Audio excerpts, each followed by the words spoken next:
tiêu nào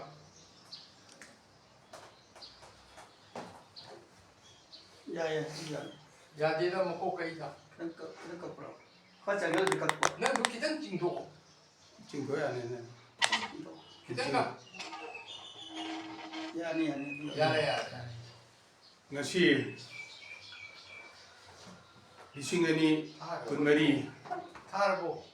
megi ahum thà irai numit asi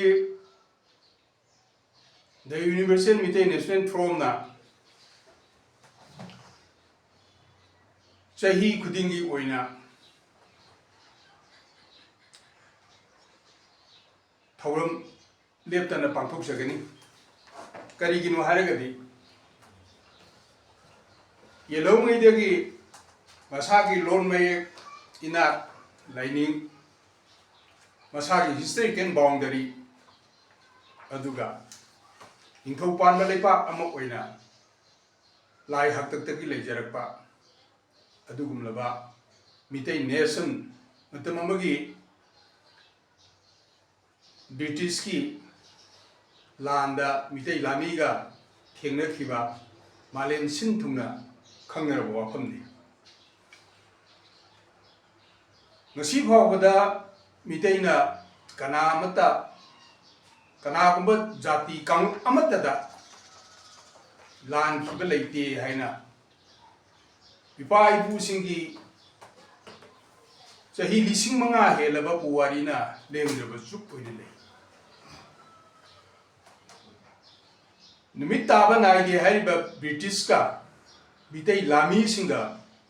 songna khiba lan ado malem na ngasi phawba singtha naribani laibak thibadi adugumaba record sing adu mitai lebak laireba asida Manipur Council hingai dagi record sing adusu lana isanbi lamdam asida khwaidagi British ka lan thengnabada Major General oina thabak tawramba yengkhoiba Major General Mudra Singh British na ki ba misak amani Khongjom lan tang kulum doida tawriba dusu tang kunmanga dani tang kunmanga gi pung mari makhaida nungthingi pung mari makhaida khongjom lan loibani masigi record punamak hojik chahi ahumlom sure madu aigi iyamba boidang koktagi yengkhonggi kunje sort ko bayamana phajana ithoktana dari koina phongkhre loinana yengkhoiba Major General Mudar Singhi saktam mitam ama saduna mahakpi ikai khumnaba unanabagi mafam semkhre chahi ani sukre handaki thauramduda ai sa chacharui adu kuki gi lana sina maram oiduna haini mafam adu changba ngamdaduna changba yadadana community hall da pangthoki aduna aikhoi asi yamna lanjadaba yamna chumna chachaba asumba adubu laini haina chachaba lai hatheng chada ibudo pakhang macha taret yek taret ki macha masu singni adu yam nungsi hantaksi me ahumdagi kukina mitai tumna hatkani haidana lan horakpadagi ngasi sahi amaga noma pharakle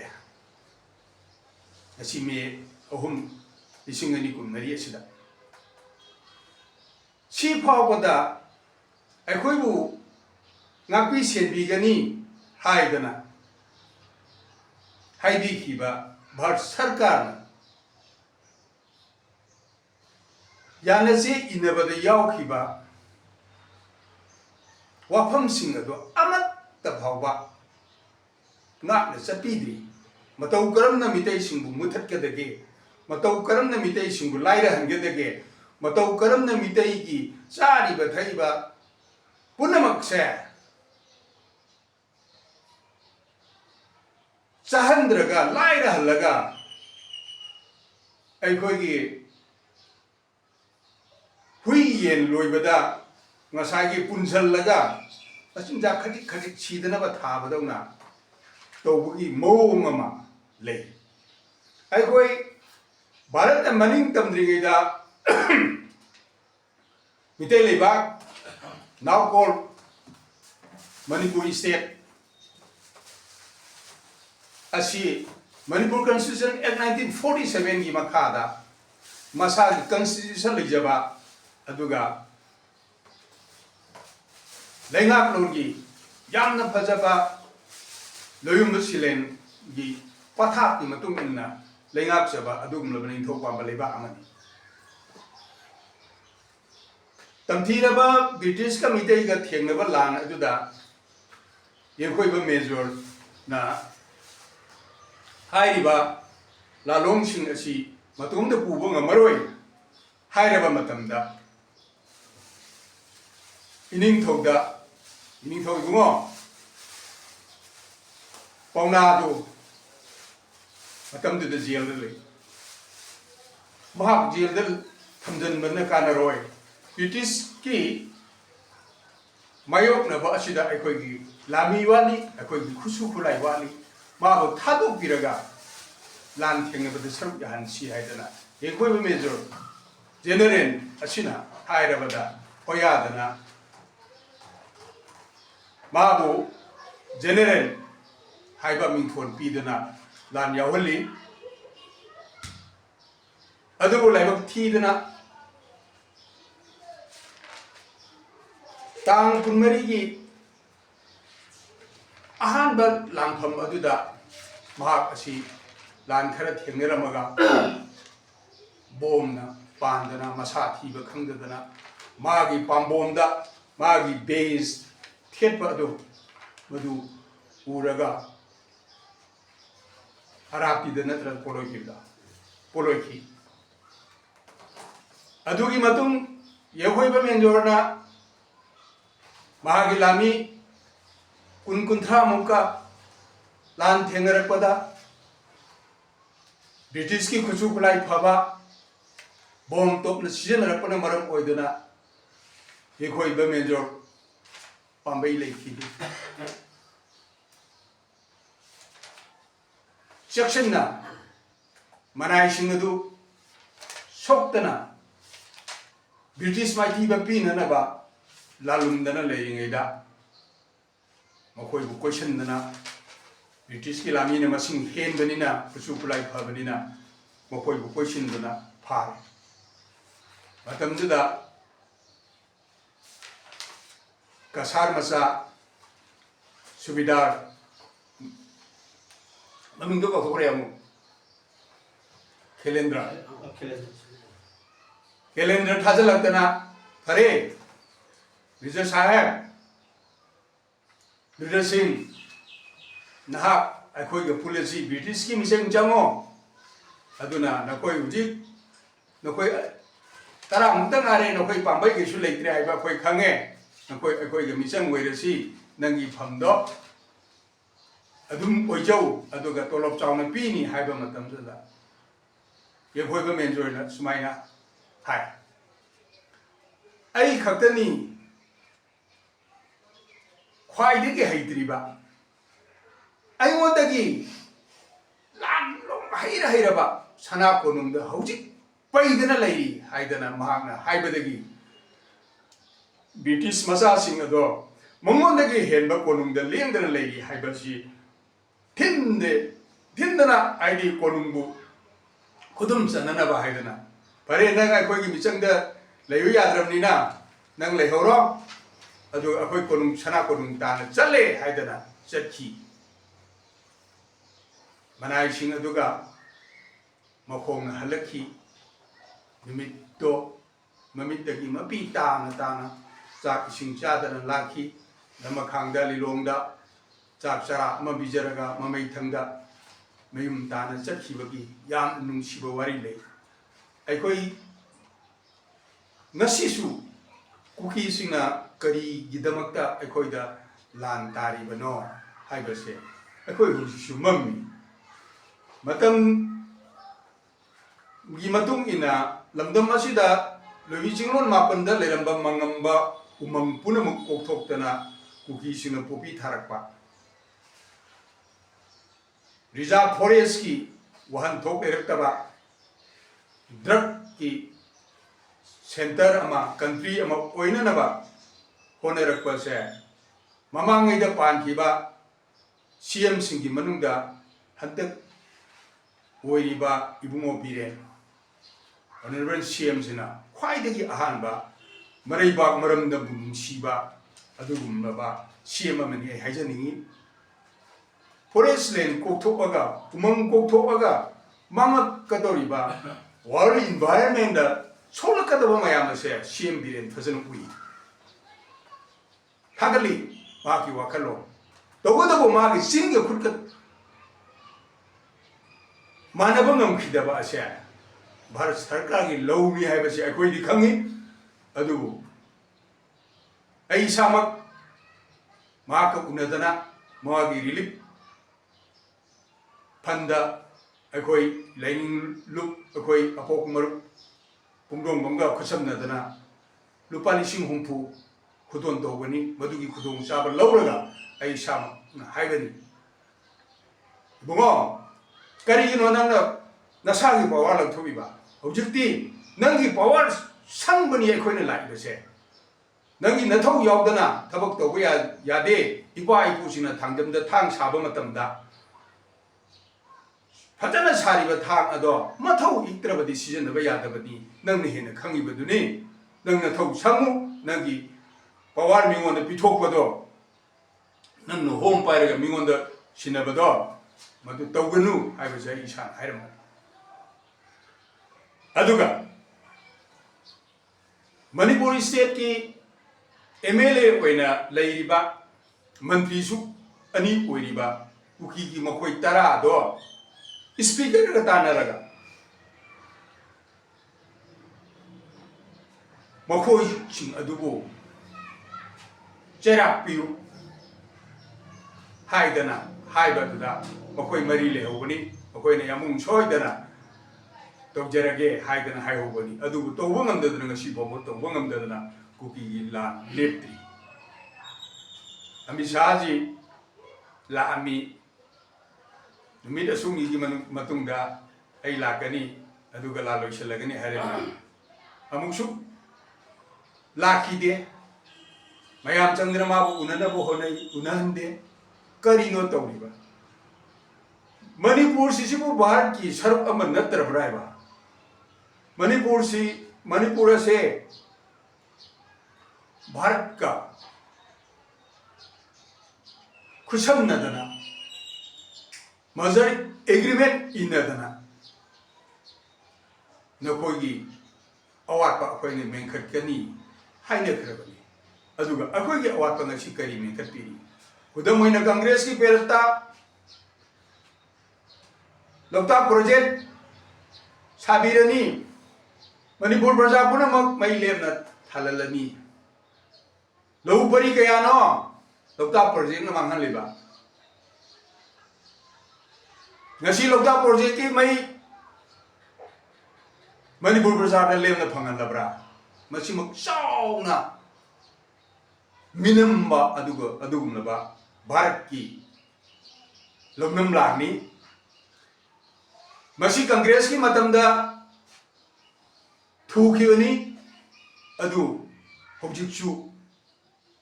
BJPꯒꯤ government ꯑꯃꯨꯛ ꯂꯥꯛꯑꯦ ꯆꯍꯤ 3 ꯍꯦꯟꯖꯜꯂꯛꯑꯦ ꯆꯍꯤ 3 ꯃꯄꯨꯡ ꯐꯥꯔꯛꯑꯕ꯭ꯔꯥ ꯑꯃꯨꯛ ꯑꯁꯤ ꯐꯥꯎꯕꯗ ꯀꯔꯤꯁꯨ ꯇꯧꯕ ꯉꯝꯗꯅ ꯂꯩꯔꯤꯕ ꯑꯁꯤꯅꯤ ꯃꯁꯤꯗꯤ ꯚꯥꯔꯠꯅ ꯑꯩꯈꯣꯏꯕꯨ ꯃꯅꯤꯄꯨꯔꯕꯨ ꯅꯨꯡꯁꯤꯕ ꯃꯤꯠꯌꯦꯡ ꯌꯦꯡꯕ ꯋꯥꯠꯂꯤ ꯍꯥꯏꯕꯁꯦ ꯑꯩ ꯑꯣꯔꯒꯅꯥꯏꯖꯦꯁꯟ ꯑꯁꯤꯒꯤ ꯚꯥꯏꯁ ꯄ꯭ꯔꯁꯤꯗꯦꯟꯠ ꯑꯃ ꯑꯣꯏꯅ ꯑꯩ ꯍꯥꯏꯖꯒꯦ ꯀꯔꯤꯒꯨꯝꯕ ꯃꯈꯣꯏꯅ ꯅꯨꯡꯁꯤꯕ ꯃꯤꯠꯌꯦꯡ ꯌꯦꯡꯕꯤ ꯍꯥꯏꯔꯗꯤ ꯀꯔꯤꯅꯣ ꯈꯨꯗꯝ ꯆꯥꯡꯗꯝ ꯄꯤꯕꯤꯌꯨ ꯑꯩꯈꯣꯏꯁꯨ ꯈꯪꯗꯕ ꯈꯪꯖꯔꯦ ꯉꯁꯤ ꯑꯩꯈꯣꯏꯅ ꯌꯦꯡꯖꯔꯛꯄꯗ ꯅꯨꯡꯁꯤꯕ ꯃꯤꯠꯌꯦꯡ ꯐꯪꯗ꯭ꯔꯤ ꯉꯁꯤ ꯑꯗꯨꯒ ꯑꯗꯨꯉꯩ ꯕ꯭ꯔꯤꯇꯤꯁꯀꯤ ꯂꯩꯉꯥꯛꯀꯤ ꯃꯈꯥꯗ ꯂꯩꯔꯤꯉꯩ ꯕ꯭ꯔꯤꯇꯤꯁꯀꯤ ꯃꯤꯈꯥ ꯄꯣꯜꯂꯤꯉꯩ ꯃꯇꯝꯗ ꯆꯤꯡꯁꯤꯡ ꯑꯁꯤ ꯆꯤꯡꯃꯤꯁꯤꯡꯒꯤ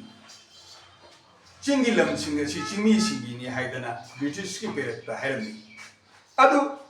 ꯕ꯭ꯔꯤꯇꯤꯁꯀꯤ ꯃꯈꯥ ꯄꯣꯟꯗ꯭ꯔꯦ ꯅꯤꯡꯇꯝꯃꯦ ꯑꯗꯨ ꯑꯣꯏꯔꯕꯗꯤ ꯕ꯭ꯔꯤꯇꯤꯁꯀꯤ ꯃꯅꯤꯡ ꯃꯤꯈꯥ ꯄꯣꯟꯗ꯭ꯔꯕ ꯑꯩꯈꯣꯏꯒꯤ ꯏꯔꯩꯕꯥꯛ ꯏꯅꯤꯡꯇꯝꯃꯕꯅꯤꯅ ꯍꯥꯟꯅꯒꯤ ꯆꯤꯡꯇꯝ ꯑꯩꯈꯣꯏ ꯑꯃꯠꯇ ꯑꯣꯏꯅ ꯂꯩꯔꯝꯕ ꯂꯩꯉꯥꯛꯂꯣꯟ ꯑꯗꯨ ꯍꯟꯖꯤꯟꯐꯝ ꯊꯣꯛꯇ꯭ꯔꯥ ꯍꯥꯏꯕ ꯀꯔꯤꯒꯤꯅꯣ ꯉꯁꯤ ꯂꯩꯉꯥꯛꯂꯣꯏ ꯀꯦꯟꯗ꯭ꯔ ꯍꯨꯝꯐꯨꯒꯤ ꯂꯩꯉꯥꯛꯂꯣꯟ ꯍꯨꯝꯐꯨ ꯑꯁꯤꯅ ꯃꯁꯤꯒꯤ ꯋꯥꯍꯩ ꯑꯃ ꯐꯥꯎꯕ ꯉꯁꯤ ꯍꯥꯏꯗ꯭ꯔꯤꯕꯁꯤ ꯀꯔꯤꯒꯤꯅꯣ ꯃꯇꯤꯛ ꯆꯥꯗꯕꯒꯤꯅꯤ ꯃꯇꯤꯛ ꯆꯥꯗꯕꯒꯤꯅꯤ ꯃꯇꯤꯛ ꯆꯥꯔꯒꯗꯤ ꯃꯗꯣ ꯆꯤꯡꯇꯝ ꯑꯩꯈꯣꯏꯒꯤ ꯄꯣꯛꯅꯐꯝ ꯂꯝꯗꯝ ꯂꯩꯕꯤ ꯆꯤꯡꯂꯣꯟ ꯃꯥꯄꯟꯅ ꯂꯩꯔꯤꯕ ꯑꯩꯈꯣꯏ ꯀꯥꯡꯂꯨꯞ 34-35ꯅ ꯈꯨꯟꯗꯥꯔꯤꯕ ꯃꯐꯝꯁꯤꯡꯁꯤ ꯑꯩꯈꯣꯏ ꯆꯞ ꯃꯥꯟꯅꯅ ꯆꯤꯡꯗꯁꯨ ꯇꯝꯗꯁꯨ ꯍꯧꯖꯤꯛ ꯇꯝꯗ ꯌꯦꯡꯉꯨ ꯇꯥꯡꯈꯨꯜ ꯀꯧꯕꯨꯏ ꯑꯅꯥꯝ ꯆꯣꯊꯦ ꯃꯔꯤꯡ ꯊꯥꯗꯧ ꯇꯥꯃꯤꯟꯅꯔꯤꯁꯤꯅꯤ ꯀꯔꯤꯒꯤ ꯆꯤꯡꯗ ꯑꯩꯈꯣꯏ ꯇꯥꯕ ꯌꯥꯔꯣꯏꯗꯣꯏꯅꯣ ꯑꯩꯈꯣꯏꯒꯤ ꯏꯔꯝ ꯅꯠꯇꯕ꯭ꯔꯥ ꯍꯥꯏꯕꯁꯦ ꯑꯩꯈꯣꯏ ꯃꯇꯝ ꯑꯃꯗ ꯑꯩ ꯍꯧꯖꯤꯛ MPPꯒꯤ ꯃꯦꯝꯕꯔ ꯑꯃꯅꯤ ꯏꯝꯐꯥꯜ ꯋꯦꯁꯀꯤ ꯗꯤꯁꯇ꯭ꯔꯤꯛ ꯄ꯭ꯔꯁꯤꯗꯦꯟꯠꯅꯤ ꯑꯩꯈꯣꯏ ꯃꯇꯝ ꯑꯃꯗ ꯑꯩꯈꯣꯏꯅ MPPꯅ ꯁꯔꯀꯥꯔ ꯄꯥꯏꯔꯤꯉꯩꯗ MLR Act ꯁꯦꯝꯗꯣꯛꯅꯕ ꯀꯟꯅ ꯍꯣꯠꯅꯖꯔꯝꯃꯤ ꯑꯗꯨꯕꯨ ꯑꯩꯈꯣꯏ ꯃꯇꯝ ꯁꯥꯡꯅ ꯄꯥꯏꯗꯕꯅꯤꯅ ꯊꯕꯛꯇꯨ ꯃꯄꯨꯡ ꯐꯥꯕ ꯉꯝꯍꯧꯗꯦ ꯑꯩꯈꯣꯏꯅ ꯃꯇꯝꯗꯨꯗ ꯇꯧꯔꯝꯕ ꯊꯕꯛ ꯃꯌꯥꯝꯅꯤ ꯍꯧꯖꯤꯛ ꯖꯦꯅꯤꯝꯁ ꯑꯗꯒꯤ ꯔꯤꯝꯁ ꯑꯗꯒꯤ ꯗꯥꯝ ꯁꯥꯗꯅ ꯗꯕꯜ ꯀ꯭ꯔꯣꯞꯄꯤꯡꯒ ꯇꯧꯔꯕꯤꯕ MPP ꯀꯣꯛ ꯉꯥꯛꯇꯅꯤ ꯑꯗꯨꯅ ꯃꯇꯝ ꯑꯗꯨꯒꯤ ꯑꯩꯈꯣꯏꯒꯤ ꯔꯤꯖꯅꯦꯜ ꯄꯥꯔꯇꯤꯒꯤ ꯑꯣꯏꯕ ꯃꯅꯤꯄꯨꯔ ꯀꯟꯁꯇꯤꯇ꯭ꯌꯨꯁꯟ ꯑꯦꯛ 1947ꯒꯤ ꯃꯈꯥꯗ ꯂꯩꯔꯝꯃꯤꯕ ꯏꯗꯤꯑꯣꯂꯣꯖꯤ ꯑꯗꯨ ꯃꯥꯡꯍꯟꯗꯅ ꯑꯩꯈꯣꯏ ꯉꯁꯤ ꯂꯩꯔꯤꯕ ꯄꯣꯂꯤꯇꯤꯁꯤꯌꯥꯟꯁꯤꯡ ꯑꯁꯤꯅ ꯊꯕꯛꯁꯤꯡ ꯑꯁꯤꯕꯨ ꯆꯥꯎꯈꯠꯅꯕ ꯏꯔꯝꯗꯝ ꯑꯁꯤꯕꯨ ꯆꯤꯡꯇꯝ ꯇꯣꯈꯥꯏꯅꯗꯅ ꯅꯨꯡꯁꯤ ꯆꯥꯟꯅꯅ ꯂꯩꯃꯤꯟꯅꯅꯕꯒꯤ ꯀꯣꯛ ꯊꯥꯗꯕ ꯌꯥꯗꯕ꯭ꯔꯥ ꯍꯥꯏꯕ ꯃꯗꯨ ꯇꯧꯔꯕꯗꯤ ꯉꯁꯤ ꯆꯤꯡꯃꯤꯒ ꯇꯝꯃꯤꯒ ꯅꯨꯡꯁꯤꯅꯗꯅꯕꯒꯤ ꯉꯥꯏꯍꯥꯛ ꯂꯩꯇꯅ ꯋꯥꯏꯅꯔꯤꯕ ꯑꯁꯦ 이라이 라이는 꼬끄네. 폴리시니 폴레이박 낚고지 폴리시는 낚거든요. 폴리시 야오는 그런 많이 레이박 낚도이노 봐. 아두나 에이 강무 서포스 게 이제데 아두나 에이 마탐 상 줄럼저로 에이 코이 레비싱론 마번나 꼬철라가 레이바 땀박 kel 구진 마마이 목박바 탐전 마마이 묵트 자오바 마펌어세 모시다 따리바 징미 그동안에 아이코네 징미 신부 할신은 하와에는 좀 강내래 아이코이 보는 밑에에는 강내래 담달래리바 강구싱 아시다 담이 나더니 거기 안안조테 레이버세 시주는 하오 아이코이 보는 밑에 하이드나 खाइदोकपिरे चिंगी तमी खाइदोकपिरे अदुगा MPN이 थागल्ले एकोइ लेबाक सिगी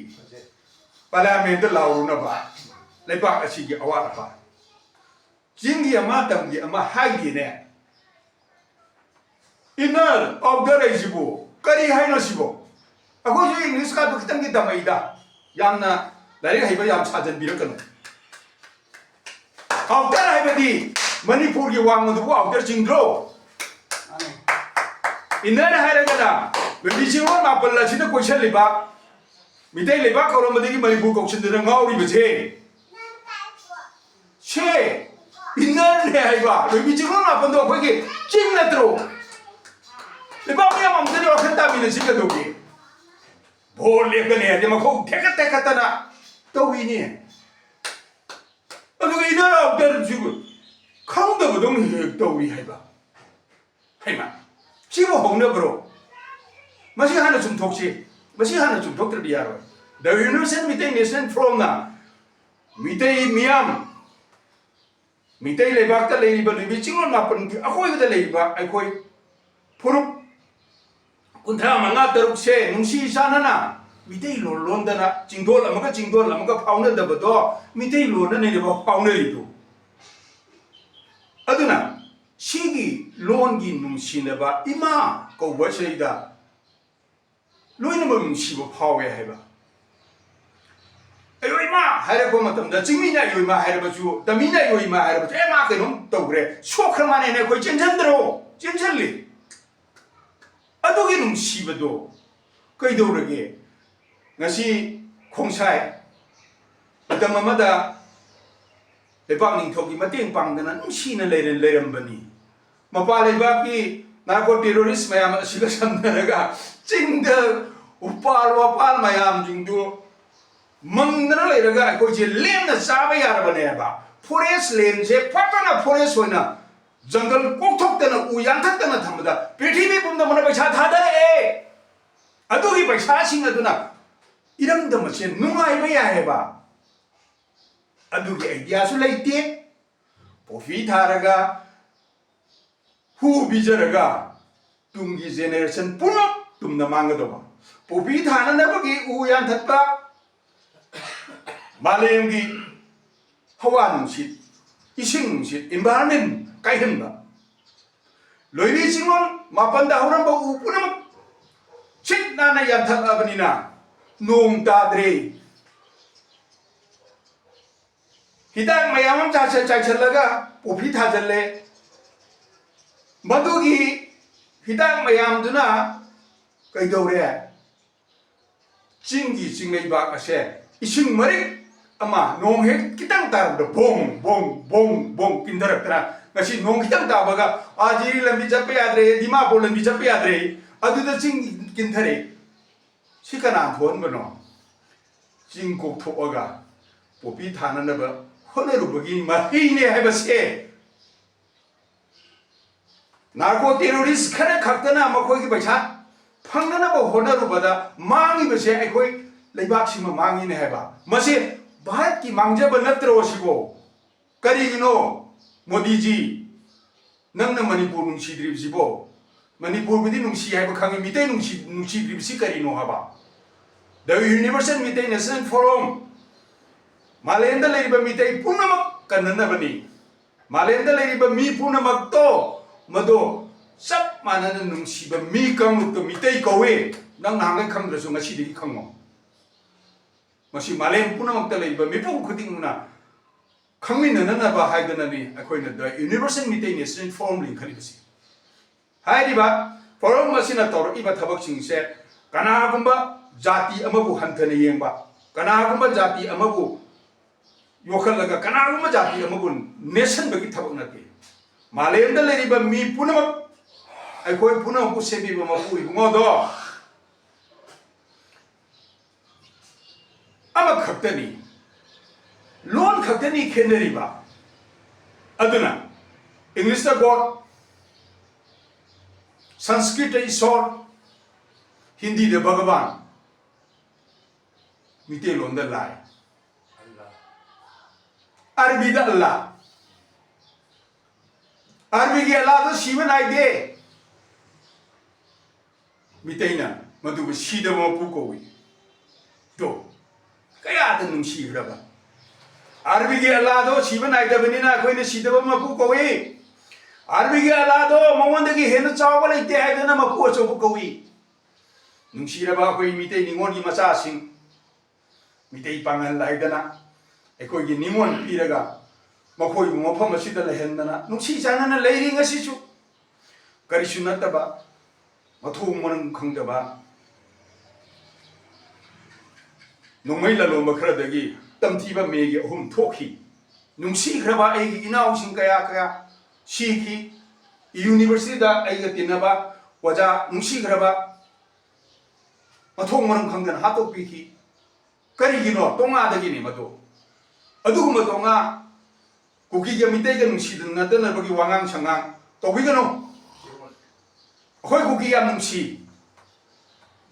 kuki ningon ma ya mama khoi mitai ne lori e masa masu mayam ma sali mla kayam lai ri khoi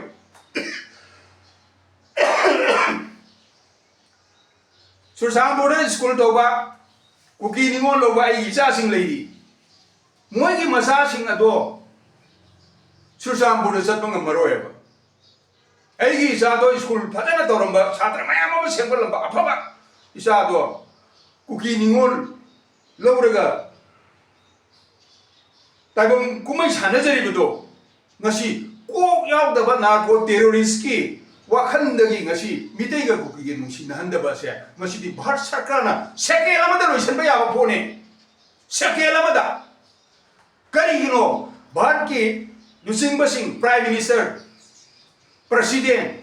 kai do ri ge loi na kok tubu ibui kai ro ikai Manipur se Bharat ki state amane state kaya na pulaga Bharat sari ne ado mitai ko ba Manipur da lei ba mi kamlup se masing ji jam jada ba masa ki lei jaram ba record puna maksu Hindu lining chat na ba haidana pula mai thado bi ba adu bhawda siu yadraba lon maye mana nungsi jaba malem gi mioi bagi lon chatta thoidok hi hentok na phidam ningai oiriba adu gumlaba singu maisok tare ki wari lai lai shu hairaba bharat macha sing punamak jati nadrabasu loina mak khangnaraba ngakani kari gi mitai bu kai khundabi dabanu ngasidi yemo ima sing khang ma ngamakdana sahi ma ga noma farak pa sida masigi thauram pangthokani haidana ima sing aduna maru sik nana pokthoi ba kari no kari gi khangde noi mina tabro masigi artha khangdable na khoi sa ni haina ni min togani nobuna the universal mission nation from ge vice president nobuna na koi sani hai gani nubi oi bigi samla nga se lemjani ngai ni keja bada wawjab toriba joton toriba ching ti bujadana hona jari ba masama do ko thoye gasi ima tare yektere ki mohut chillaga malenda leri ba mitai punamak mikap thongna na bagi damaka ima tare na sengmai dagi kangla ta na lakpasi cycle thorga lakpase yengma ambrai ba khoi di mitta ki pita ya ba masida ma mitta ki ba pita da mi ji do mi na te sa de cha mo khoi ne leri gai malen mi chi huloi malen pitch por pangamoy nungsi chane ba ngamoy kari ki mi oine poga atok tam thiba bukchen ho yengo adungai tengman no pui puroya popona taibang komai sanage haina khalak bami kupta yeki labidagi soraren woigi labidagi leimarin pusoktana yek wai ani asi leirabadi pa pi ani asi leirabadi ai komai sanaga yarani hai soraren nangi sangai manung dai lake na hoi ani ki phuing manungda ai huni suba angang wina leiramge pararen nangna ne ai bu nacha sangna lu nacha na tawdana leimare na sinaraga ai bu changna na ba yolo ai na chaw sare pharak laba matamda taibang shemo haidana ai wonda thogdaro hai khiba wari sako thirenga lengraba sukni the classical holy book of the Medes Mitegi yelhang mayani iba holy book leje Bharat ki president Pranab Mukherjee na sak khangbiraba adugumlaba mitegi holy book ni malenda tomthin ngaliba mitegi adugumlaba holy book ase nainaraga aikoi malenda leiba mipum khudima nungsi chanana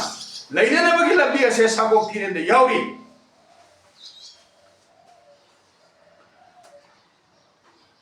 adugumlaba 소라를 어두나 이보라기 같은 것이고 줌브리 연기 하더나 쌍무 보면 덤더디 부인 만웅다 공리도 수바이가 뭐이나 레름바 앙앙 너와도 우레 이 angakpanida 이브로이 nangi yathangse angakpanitabu haidana sorarini ipuroibu kuramjare haraga buing manungdagi angang adabu chachana lawthoge haraga leimeren de sinadra hai leimeren lao aina ngasi nangi napamde sinariba angang ase nangi pibukda habumdara naw budana kokpana sani haina nangna luna sano yuko 하이드는 시너라보다 레메레미나 머붕원은 시너리바 마파리아 두고 마타는데 제제 곤저버드디 레메레는 와칼로 마파오락래 붕어 이사세 마밍 엄마 꼭저게 고юм래 양푸는 먹수 고비가누 이붕원은 수 고비가누 나나 이똥다 먹 이사세기 마밍 꼭저게 하이드나 하rekpa matamda soraren bema kogni naningni harekpada konsei turei sengba hine kokhi to adugulaba konsei turei sengba do mathanungda cheche kolubadagidi leimeren naw pudana mapari pakhangba phangjakhi puingsi bibaren aduguna mayambung ahan konsei turei sengba Kokre Adugumlaba Lemerena Tabum Tara now Purga Po Iba Angang Aduna Tuktaba Kohe Kunjin Aduna Masimana Ani Aduna Sawa Sare Paraglaba Matam Dadi Sorarena Taibang Kumai Sanaba Mapung Pana Nabagidamata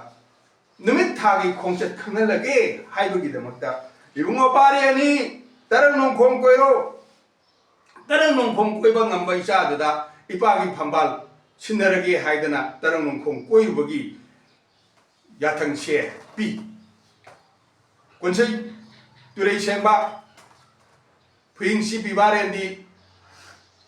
ipuroy apo kumasabang nina. Bantaw tarang nong kong koi jaragi ipagi yatang pibiro haidana mapagi yatang Long na nabagidam da mapabong kwedam meheraga mapabong na tarang kong koy jero hay na yatan pin tarang kong koy basaki manaw ibungo duktabadi mayambong ibungogi mataw duk ubada tarang kong koy ba ngamdrabanina yambong na tarang kong koy krabanina ipabong ipambala sidi yambong na pangkrani hay na hingna kaptana mamada Pogdam jarak laba matam aduda tu taibang kumai sanabagi apo pamajaga ayo pamajaga nungsinabagi jang ase matang asida phajana dramatize tawdana sakok thirenda thabiri heba mitei pai pu singasina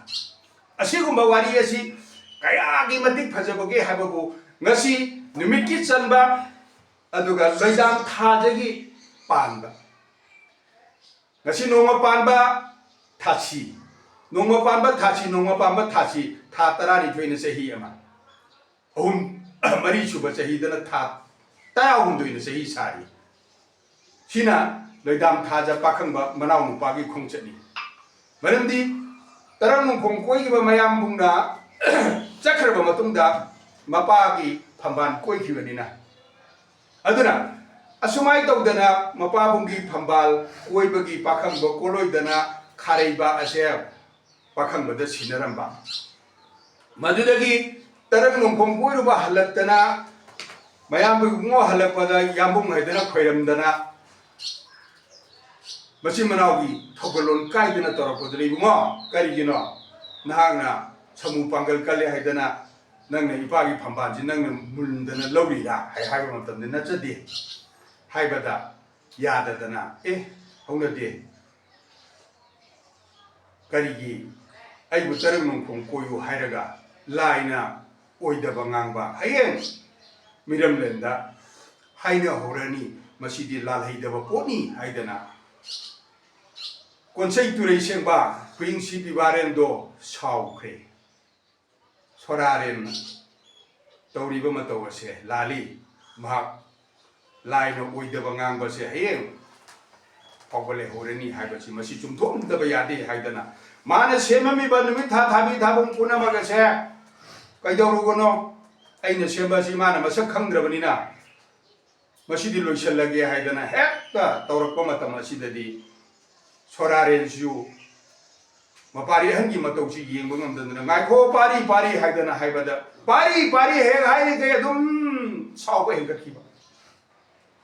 madudagidi bunga saugunu pari nanawna phamiba phambala sidi pathapi matung iladana ipagi phambal ase tarela koirabadudi ipa masak khangi haidani ipa na mongu pakhangba kawra phamban se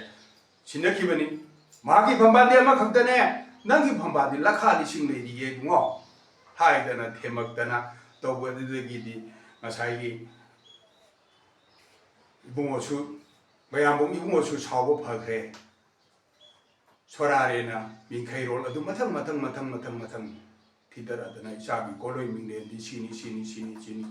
hek mai tarang sing tarang atinga nung si tarang malem leida khosaba yeng sarula lo to malaiba tongan batin leiba atin ba haidana taibang nung da leibani thawai haina kobani haidana ibungo mahaki matik mayai ase thabirami karigiro madu thau da bayada ba tengban ma poi puroi apo ko masadu makni haiba phuying manungda mahana laibado taibang semba bese puroi apo ko na semdradi kana matan semba ngamoi haiba adugi damakta mahakna sorarengi maphamda wari liraga leimaren makoi ani khang daba yade papi ani asina taibang chalakadori bani haiba phajaba dramatize ama phajana lei heba mitei ipai pugi suk phajakraba thum thoiraba wari sing ase mitei yelo mayang ne irami hairibe yelo mayang ne iba puya sibu napaya namacha chandada sabduna mai tha doktana ekoi mitei ji anga phoi horphom khangdaba ta halibni ne aduna mahakumbagi buksela do ngasi bharat sarkarna logdana kayu kanaroi mitei lai hakteng chadani aduga ipa ipu masak khangba ipa lai ipu lai bu ipuroi apopum magni haiduna khanjaba ngamba adugumlaba khwaidiki chumba laining ne heba mitei ne ningi bise adu malemda laiba laining punabakpu aikoi punabakna mitei punabari kai khumnei adunani mitei leibakta ngasi kisan dharma chatpa mitei islam dharma chatpa mitei loisana le aikoi mitei na kaino magi apamdani mana hayeng khanga kanda amuk linna makhun changamdai da chummi haibado adumai dogdana aikoi da loina hanjalakani haibase ipa aibu singi loksing ado ipuroi apokado daibang migi lempudi ipuroi gi phambani haina laining hanna mitei gi hujik matam gi modern prophet naurem sagai da mangang yekta aipok ina pokpiramba ising ma 18 April gi tarahumdoida apok marup lingkhat piramba hali ngoduna ibiramba temba la masung lain thau lai pau de mai lana lei haiba laining ani bungona ni atoi ba laining han magi mapan da ni sapok thiren ju laining ani bungona I thok mi ba mitei gi sapok thiren the classical holy book of the miteis mase mitei khakinate malem punamaki property ni akoi punamna malem gi mipum khudimona kai kundabiyo mi horakpagi nimit tha thabi thabum horakpagi wari pumnamak masida loinamak yauri temban bagi pakundi taibang chana phamkidi punung tili marupna taibang malam ukide pangma taibang marupti puroi gi mamini mingkhai rombu phamgana kumai ujakhibani haiba adugulaba lairik ase akoi punam khangminare hairega malemda nungsi chanaba mi masen nungsinaba adugulaba athoiba laining do aikoi uminasi haidana haijaraga har sarkar gi mafamda amuka kul unadana haijari hau kiba me humdagi nakoina thaiba lang do ꯑꯩꯈꯣꯏ ꯈꯪꯉꯤ ꯅꯈꯣꯏꯒꯤ ꯊꯥꯏꯕ ꯂꯥꯡꯗꯣ ꯑꯩꯈꯣꯏ ꯀꯥꯏꯕ ꯍꯩ ꯑꯗꯨꯕꯨ ꯑꯩꯈꯣꯏ ꯚꯥꯔꯠ ꯁꯔꯀꯥꯔꯒ ꯑꯩꯈꯣꯏꯒ ꯃꯨꯛꯅꯅꯤꯡꯗꯦ ꯑꯩꯈꯣꯏ ꯈꯪꯃꯤꯟꯅꯁꯤ ꯅꯈꯣꯏꯅ ꯑꯩꯈꯣꯏꯕꯨ ꯉꯥꯛꯄꯤ ꯁꯦꯟꯕꯤꯒꯅꯤ ꯍꯥꯏꯈꯤꯕꯒꯤ ꯃꯇꯨꯡ ꯏꯟꯅ ngasisu ngakpi sebiu handaki nakoina pamjaba MP ki vote se hek haidok ko loibaga lanju khudak te lephan biu natragadi mafam asidagi haukiba mairikpi adugi maijawbi onkhidana malem gi munnai daba mahau lakpo tholakpa yai haibase thamjaraga akoi punamak punapo sembi ba Wapu ibungo apo kobu kuram minadana akhoi puno pu sembi ba mapu ama khaktani haiba wakhalon asida nungsi jana ba haiba asina jejet konadana nungsi nana bioi bagi ha mioi bana mattaba haiba wakhalon aduda akhoi leminasi Singtam anida manaragadi khanadredana nuchinadredana aido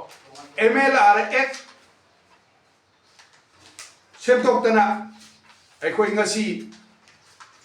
after inner ka kaidana to khaidna iba ka si semtoktana nungsi chanana lemindana naba hone minasi aduna aikoi mioi bana mioi babu ikai khumnarba matam adudada aikoi malem isi khunba yai babu oigani aikoi mioi na pokpa haibase mioi mapok haibasi hindu singi siri hari mahakna pongam daba taibang mapok ni taibang migi mapok ni haidana ngasi sanaton dharma chatliba Vaishnav Singha hainari baduni adugumlaba Modi ji nahangna Babar Masjid lawthoga Ram Mandir sakibado adugumladana aikhoi gisu mitai lebaki mi haurakpagi mafam mongba hanba se masi kubam hanjal hanbiu noigi Hanuman ji mandir se Mahabali se karai dana mafam chaba chingdara karai dana ma sajau aduna dharma khudingma koi kai khumnasi mibu minai kai khumnaraba matam adudada malemgi mipum khudima nungsi chanadana lan haiba lan mibu hatoga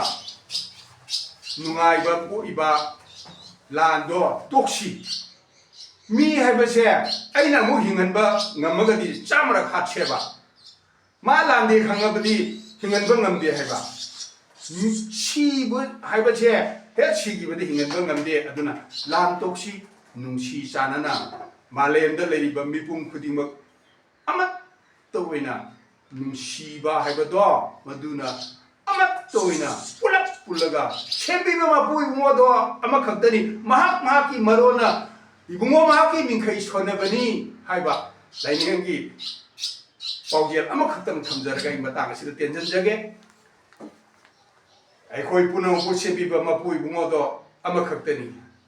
taibang panba khibingna magi marona mapui bungogi mingkhaibu sonari tattana haidana lainingana hairamba do aikoi sonminadana yai phaminasi matang asida I tension jage Kamilam aine chingtam ani aine nak khaidon le nuchinandre si punjalalu si ider school adugi ya suti nang somne kauri ni ngasigi oram masigi koi sahi ama ganoma salakpa mihat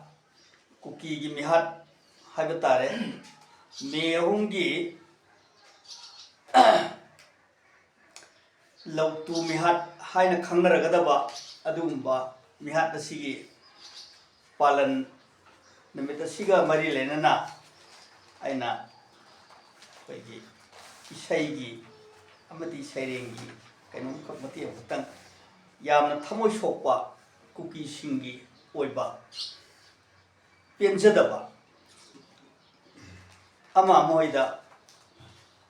लैबा अदुगा कुकी सिंगना मखोइगी national एथेम ओइन सिनबा अदुम लोंदा अमाखक Miandad अफुकजगे cookie national एथेम हाइदना अखोई मयाम पुनसिनसी मालेमद मियोइना पोकलगा इमा लैपाक लैत्रिबा Jaume cookie अखोइगी homeland अमा थीरुसी चीनादा संगुरे हालगा तालाई Thailand संगुरे हालगा तालाई Laos संगुरे हालगा तालाई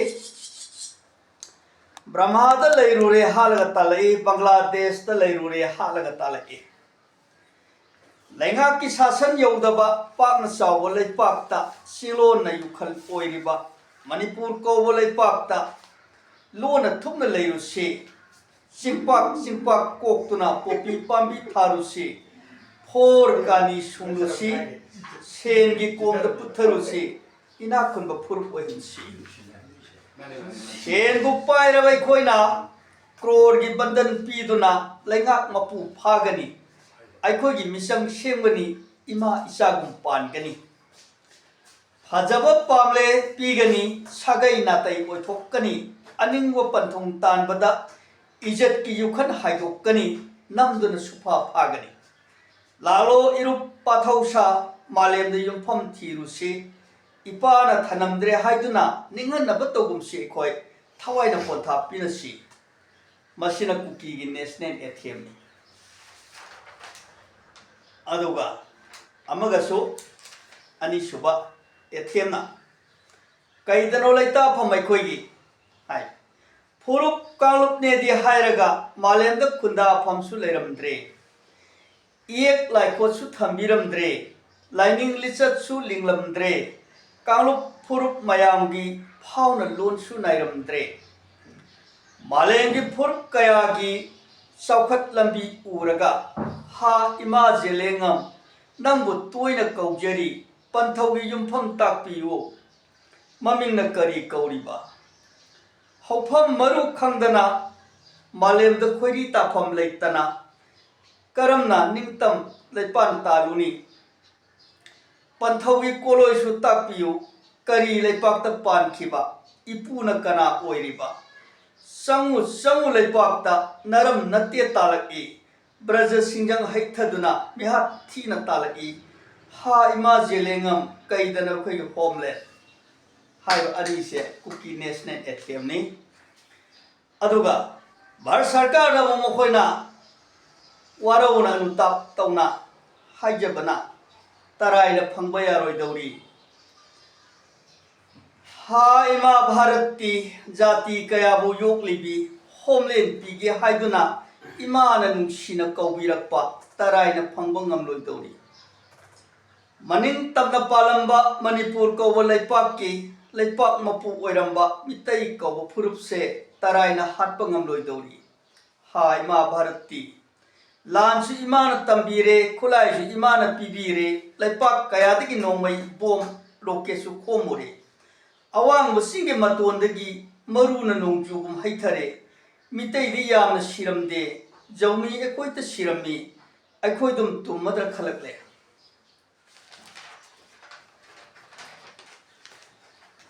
हाय मा भारती जौमी कुकी अखोइना थाबुम तरा हालकपा मितै सामा सनी तमक हाngami अखोइगिदि लिसिंग द सिजिलकले मितै तुमना हालगा होमलैंड सेमजौ ताकपीबा तराइबा लानफम ओइरमद्रे अरोनबा याना वारोनदा इमाना हराउना पीबीरबसु मंगलादुदि इमाना मंगफाउना हंसिद्री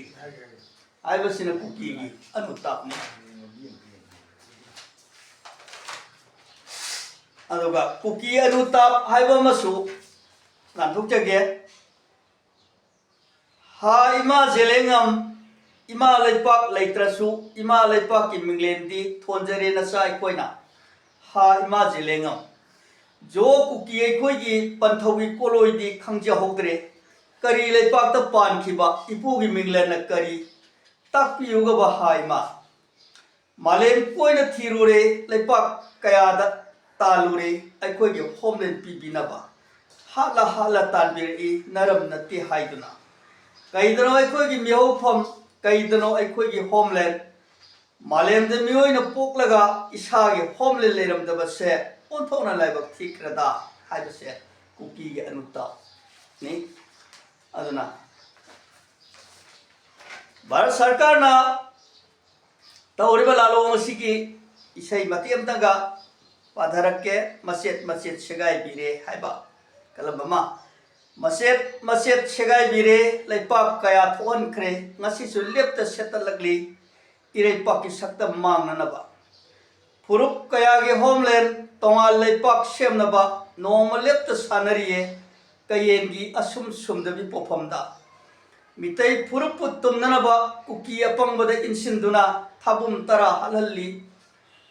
ꯚꯥꯔꯠ ꯅꯝꯂꯧ ꯂꯥꯟꯃꯤꯒ ꯈꯨꯠꯄꯨ ꯑꯣꯏꯗꯨꯅ ꯑꯄꯪꯕꯅ ꯆꯥꯎꯖꯔꯤ ꯃꯄꯨꯅ ꯆꯥꯟꯕꯒꯤ ꯄꯥꯡꯗꯕꯅ ꯇꯨꯖꯔꯤ ꯃꯄꯨꯒꯤ ꯈꯨꯌꯥꯗ ꯆꯐꯨꯗ ꯌꯣꯛꯄ ꯉꯀ꯭ꯔꯥꯒꯨꯝ ꯍꯤꯡꯖꯔꯤ ꯇꯥꯏꯕꯪꯒꯤ ꯐꯖꯕ ꯅꯨꯡꯉꯥꯏꯕ ꯎꯍꯟꯗꯅ ꯂꯣꯏꯈ꯭ꯔꯒꯗꯤ ꯁꯦꯒꯥꯏꯕ ꯑꯄꯨꯟꯕ ꯁꯛꯇꯝ ꯃꯥꯡꯈ꯭ꯔꯒꯅ ꯅꯤꯡꯇꯝ ꯏꯍꯧꯁꯨ ꯎꯔꯔꯣꯏ ꯁꯛꯇꯝ ꯏꯔꯣꯝꯗꯣꯝ ꯂꯦꯞꯄꯒꯤ ꯂꯨꯞꯈ꯭ꯔꯒꯅꯤ 이론능다 ꯑꯩꯈꯣꯏꯒꯤ ꯈꯨꯟꯅꯥꯏ ꯍꯥꯏꯅ ꯁꯨꯝꯅ ꯑꯩꯈꯣꯏ ꯑꯁꯤ ꯃꯨꯠꯈꯤꯅꯕ ꯇꯨꯡꯈꯤꯅꯕ ꯑꯁꯨꯝꯅ ꯊꯝꯕꯤꯕ ꯑꯁꯨꯝꯅ ꯄꯣꯛꯇꯕꯤ ꯏꯃꯥꯒꯤ ꯅꯥꯎꯁꯨꯝꯗ ꯍꯥꯏꯗꯨꯅ ꯃꯪꯂꯥꯟ ꯀꯌꯥ ꯃꯥꯡꯍꯟꯗꯨꯅ ꯇꯨꯝꯍꯜꯂꯤꯕ ꯃꯤꯇꯩꯁꯦ ꯉꯁꯤ ꯃꯤꯀꯞ ꯊꯣꯛꯃꯤꯟꯅꯔꯁꯤ ꯑꯃꯗꯤ ꯑꯩꯈꯣꯏꯒꯤ ꯔꯥꯖꯅꯤꯇꯤ ꯁꯥꯟꯅꯔꯤꯕ ꯏꯆꯤꯜ ꯏꯅꯥꯎꯁꯤꯡ ꯑꯃꯗꯤ सिगुम्बा लेपाकी इशूदा नैनरिबा इसिनाउसिंग असिना खंगबीगदबदी अखोय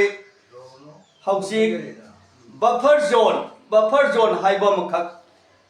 हेक हाइरी सम मोइरांगदा चुचानपुर गा ताइनगदा आर्मी ना बफर जोन लांसिल लगे है नमितै लौसुबा सिंग कापतम तालकपा असे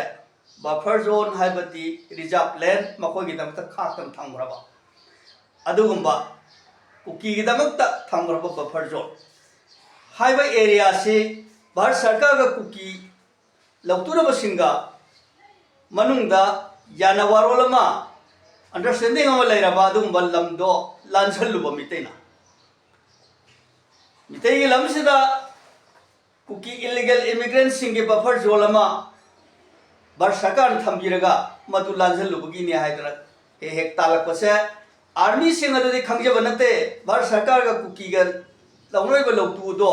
मधुद येखिबा मेपदो मधु येंगगनि मोइना बफर जोन हाइदना अखोइगी लमदो लांझलुरेने अखोइ कापगा ताथोरिसे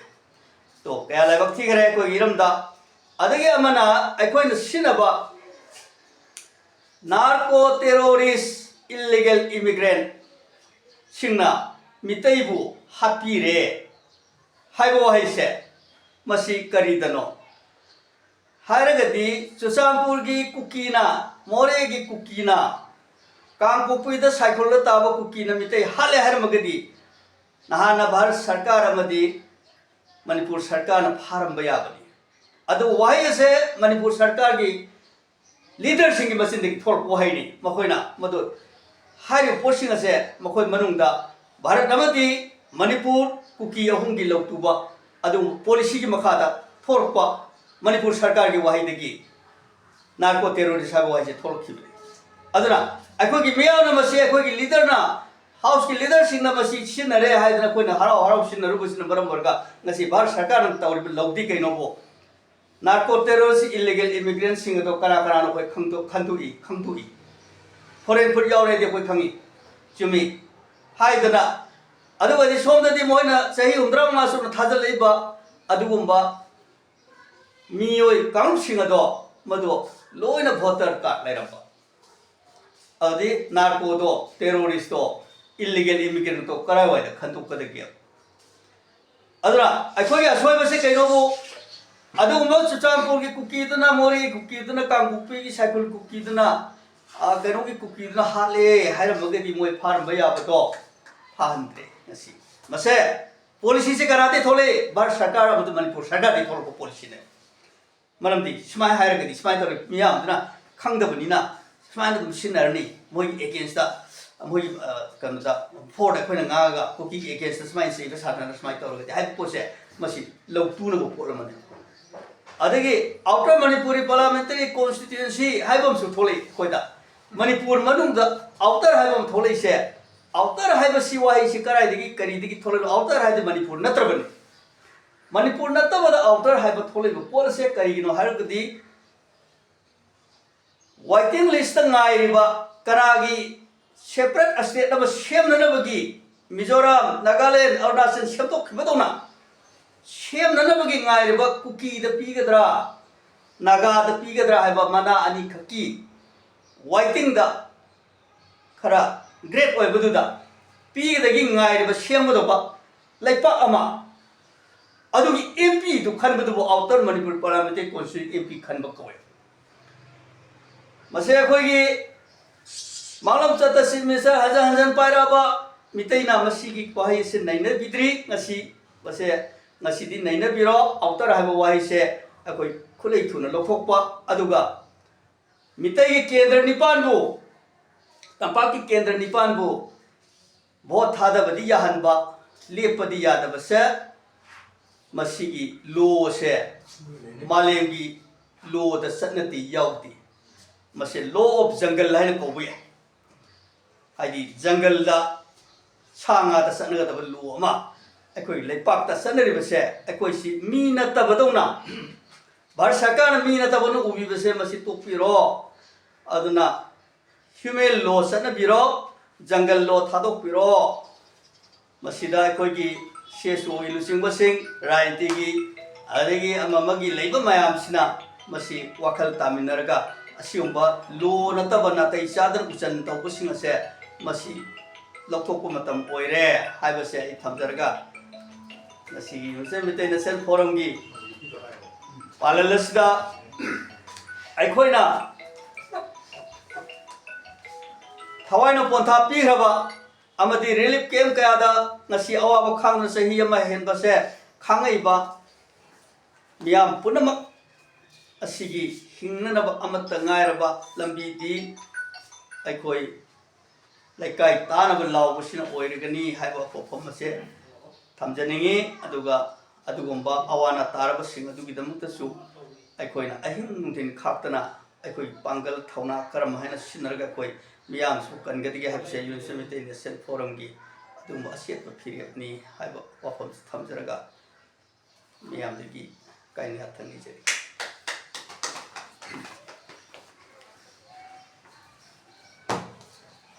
ꯂꯥꯟ ꯍꯧꯔꯛꯄ ꯉꯥꯏꯔꯤ ꯍꯧꯖꯤꯛ ꯃꯩ ꯆꯨꯈꯠꯄ ꯍꯧꯔꯛꯑꯦ ꯃꯁꯤ ꯅꯨꯡꯁꯤꯅꯍꯟꯖꯔꯗꯤ ꯃꯁꯤꯕꯨ ꯍꯧꯖꯤꯛ ꯆꯍꯤ ꯑꯃ ꯅꯣꯡꯃ ꯆꯠꯂꯛꯑꯕ ꯂꯥꯟ ꯑꯁꯤ ꯀꯨꯀꯤꯒꯤ ꯐꯦꯁꯕꯨꯛꯇ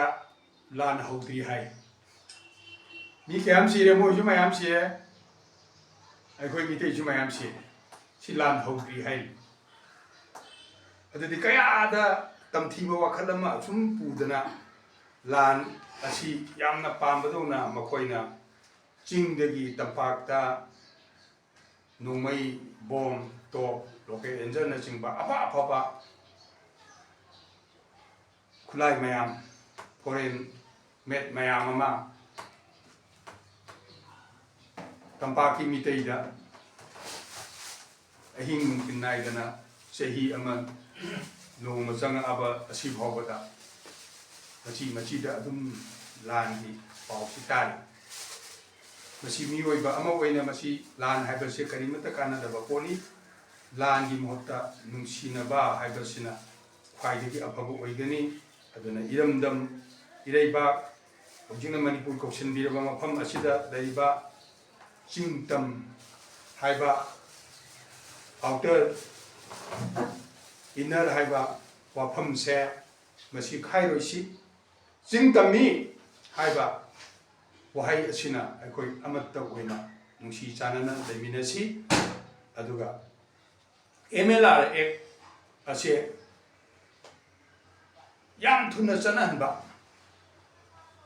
ꯑꯗꯨꯒ ꯆꯞ ꯃꯥꯟꯅꯅ ꯅꯨꯡꯁꯤ ꯆꯥꯟꯅꯅ ꯂꯩꯃꯤꯟꯅꯍꯜꯂꯕ ꯃꯇꯝ ꯑꯗꯨꯗ ꯑꯩꯈꯣꯏ ꯌꯥꯏꯐꯕ ꯑꯣꯏꯒꯅꯤ ꯑꯗꯨꯅ ꯑꯩꯈꯣꯏ ꯃꯁꯦꯟ ꯑꯃꯠꯇꯅꯤ ꯑꯩꯈꯣꯏ ꯏꯆꯤꯜ ꯏꯅꯥꯎꯅꯤ ꯏꯄꯥ ꯑꯃꯠꯇꯒꯤ ꯃꯆꯥꯅꯤ ꯍꯥꯏꯕ ꯋꯥꯈꯜ ꯑꯁꯦ ꯃꯤꯇꯩ ꯄꯨꯌꯥꯅ ꯂꯦꯡꯗ꯭ꯔꯕ ꯆꯨꯞ ꯑꯣꯏꯅ ꯂꯩ the classical holy book of the Meiteis ꯍꯥꯏꯔꯤꯕ ꯁꯥꯀꯣꯛꯊꯤꯔꯦꯟ ꯑꯁꯤꯅ ꯂꯦꯡꯗ꯭ꯔꯕ ꯆꯨꯞꯅꯤ ꯑꯗꯨꯅ ꯁꯥꯀꯣꯛꯊꯤꯔꯦꯟ ꯍꯥꯏꯕꯁꯦ ꯑꯩꯈꯣꯏ ꯄꯨꯝꯅꯃꯛꯅ ꯅꯩꯅꯃꯤꯟꯅꯗꯨꯅ ꯑꯩꯈꯣꯏ ꯏꯄꯥ ꯑꯃꯠꯇꯒꯤ ꯃꯆꯥꯅꯤ ꯑꯩꯈꯣꯏ ꯏꯆꯤꯜ ꯏꯅꯥꯎꯅꯤ ꯍꯥꯏꯕ ꯅꯨꯡꯁꯤꯕ ꯋꯥꯈꯜꯂꯣꯟ ꯑꯁꯤꯅ ꯃꯆꯤꯟ ꯃꯅꯥꯎ ꯑꯣꯏꯕꯒꯤ ꯄꯨꯈꯝ ꯑꯃꯠꯇꯗ ꯆꯥꯂꯨꯛ ꯑꯃꯠꯇꯗ ꯄꯨꯂꯞ ꯆꯥꯃꯤꯟꯅꯕꯒꯤ ꯈꯨꯗꯣꯡꯆꯥꯕ ꯑꯗꯣ ꯐꯪꯃꯤꯟꯅꯅꯕ ꯑꯩꯈꯣꯏ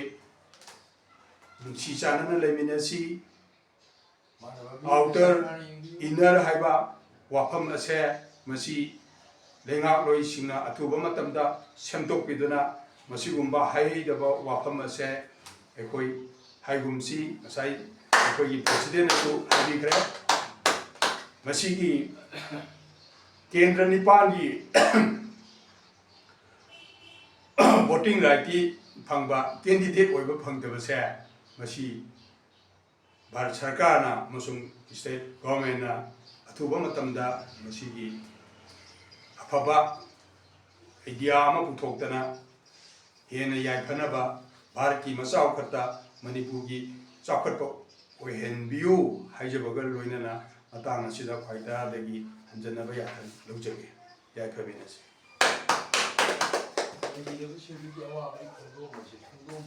ꯐꯣꯡꯗꯣꯛꯈ꯭ꯔꯦ ꯏꯕꯨꯡꯉꯣꯅ ꯐꯣꯡꯗꯣꯛꯈ꯭ꯔꯦ